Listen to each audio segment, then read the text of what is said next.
episodio con Lisa Sánchez.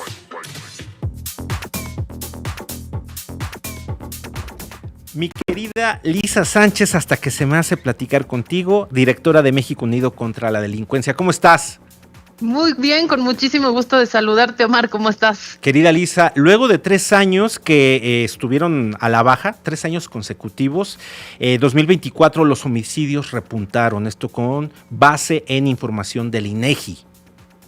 Así es, pues mira, justamente el día de hoy yo lo que quería era platicar contigo y con la audiencia los datos preliminares aún que saca el INEGI ya para homicidios ocurridos durante el 2024, que salieron hace unos días y que creo que vale la pena analizar porque efectivamente pues sería los datos del último año de la presidencia de Andrés Manuel López Obrador y como bien dices, si bien su sexenio al principio marcó primero una desaceleración del crecimiento, luego una estabilización del número de homicidios y luego 3 años de descensos, pues parecería que esa tendencia se rompe y los homicidios crecen un 3.1% en el 2024 para llegar a 33,241 víctimas en comparación con los 32,252 que habíamos registrado para el 2023.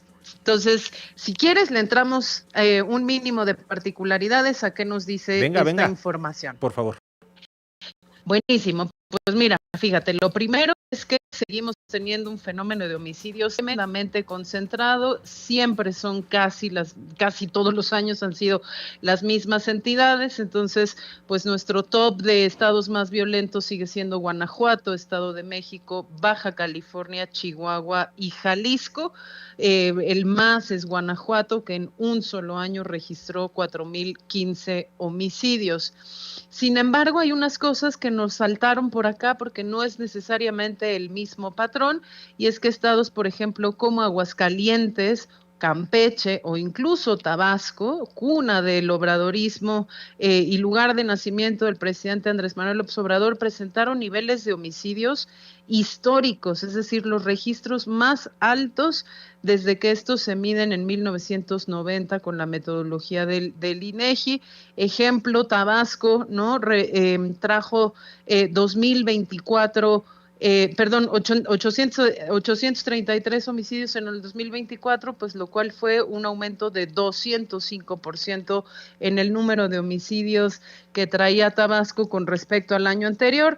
Importa precisamente pues porque Tabasco viene descomponiéndose desde diciembre del 2023 y esto se relaciona políticamente con todo lo que vimos del tema del cártel de la Barredora y si los propios miembros de las corporaciones de seguridad y los gabinetes de seguridad del Estado estaban involucrados en la gestión de las violencias y de las economías ilícitas. Lisa, si me permites, ese dato sobre Tabasco está interesante porque ¿qué podemos esperar de una medición y del sesgo en esta cuando es la autoridad quien también dirige a los grupos delictivos? ¿Hay una cifra negra entonces?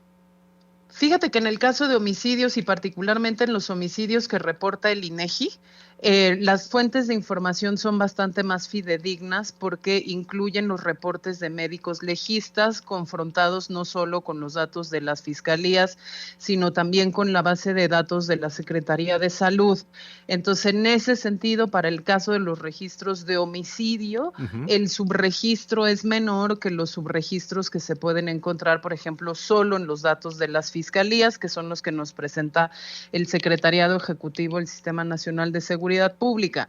Ahora, esto no quiere decir que no haya toda una conversación sobre la calidad del registro estadístico, sobre todo entre categorías, ¿no? Muertes violentas incluiría también muertes violentas con intencionalidad no determinada, no solo homicidios dolosos, ¿no? Y entraría también, pues, homicidios culposos, y ahí puede haber algún tipo de debate, pero específicamente estos que saca el INEGI y lo saca con tanto retraso, además comparado con cuando ocurren, estamos hablando de agosto de un año después, ¿no? Sí. Estos son bastante más confiables, son mucho más fidedignos y por eso, por ejemplo, en México Unido, cuando nosotros hacemos los atlas de homicidios, no usamos los datos del secretariado, sino los del INEGI.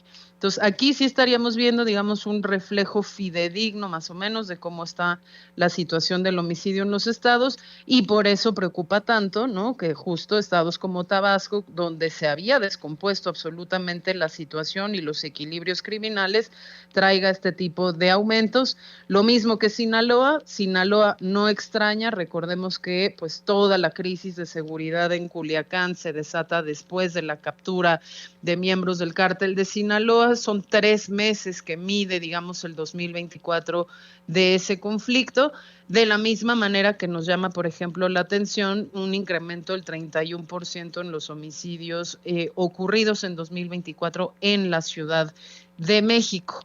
Entonces, datos interesantes porque si bien nos siguen demostrando la concentración de la violencia letal en 5 entidades que ya sabíamos desde hace mucho concentran los máximos de homicidios, pues entran unos crecimientos en otras entidades que llaman muchísimo la atención y sería, por ejemplo, ese caso de Tabasco o el caso de Sinaloa, donde podemos responsabilizar justamente a la violencia criminal de estos repuntes. Entidades, digamos, que tienen algunos otros aumentos importantes, Chiapas 48% más que en el 2023 y entidades que tienen disminuciones también interesantes porque eso hay que mencionarlo también, pues Zacatecas 48% menos homicidios, que bueno, Tamaulipas menos 14% también, claro. Vamos a ver si eso se mantuvo en el 2025 con estos episodios violentos que vimos, por ejemplo, contra el enviado de la Fiscalía General de la República allá en Reynosa. Entonces, interesantísimo. Muy esto, interesante, creo que vamos a tener que hacer unas hipótesis ya para cerrar. Vamos a medir en México Unido, pues, cuál fue el efecto de la violencia política, considerando que 2024 fue la elección más grande de nuestra historia. De la misma manera, pues, que vamos a medir el efecto de conflictos. Mi querida Lisa, vamos a un corte, pero regresamos con esta información para redondearla.